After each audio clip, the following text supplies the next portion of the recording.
the one here in Dubai, napunta tayo sa sa Western kanila, bumili ng milk. And then, after noon, kasi since mag-aansal kami, it's early in the morning, so bibili tayo ng chai dyan, sa may dulo. Pinapatay ko lang yung nasa CR. Eto, sarado pa yung supermarket dito. Ito yung Philippine restaurant, ang aga pala nilang ano. Saan tayo bibili ng ano? Alam ko dito yun eh.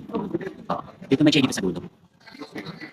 Dito tayo bibili ng chai. Dito sarado pa yung mga restaurant. Bibili ka ng chai.